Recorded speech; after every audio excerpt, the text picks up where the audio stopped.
அஸ்ஸலாமு அலைக்கும் ரஹ்மத்துல்லாஹி தஆலா வபரகாத்துஹு. இஸ்லாமிய சகோதர சகோதரிகளே, ரமலான் கரீம். அல்ஹம்துலில்லாஹ், நோம்பெல்லாம் நல்லபடியாக போயிட்டுருக்குன்னு நம்புகிறேன்.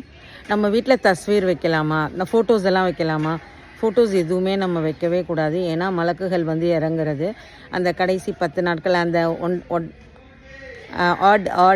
ஒற்றை படை இரவுகள், அதில் வந்து மலக்குகள் வருவாங்க. அதுக்கப்புறமேட்டு ஜிப்ரீல் அலைஹிஸ்ஸலாமும் வர்றதுக்கான சான்சஸ் எல்லாமே இருக்குது.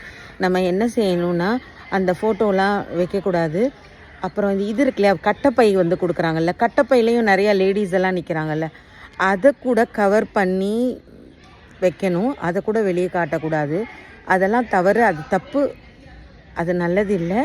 தஸ்வீர் வீட்டில் இருக்கக்கூடாது, படங்கள் வீட்டில் இருக்கக்கூடாது, எந்த இடத்துலையுமே வச்சுருக்கக்கூடாது, எங்கேயுமே இருக்கக்கூடாது. இந்த ரூமில் வச்சுக்கலாமா, அந்த ரூமில் வச்சுக்கலாமா அப்படியெல்லாம் இல்லை, எங்கேயுமே அது இருக்கக்கூடாது. இருந்ததுன்னா மலக்குகள் வரமாட்டாங்க. அதனால் நம்ம என்ன செய்யலாம், அது வைக்கவே கூடாது. அதிகமாக துவா செய்யுங்க, அதிகமாக துவா பண்ணுங்கள், நிறைய துவா பண்ணுங்கள். அல்ஹம்துலில்லாஹ்.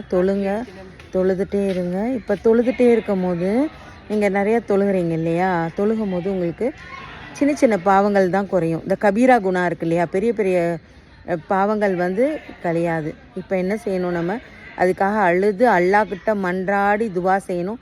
நல்ல அமல்களை செய்யுங்க. அல்ஹம்துலில்லாஹ்.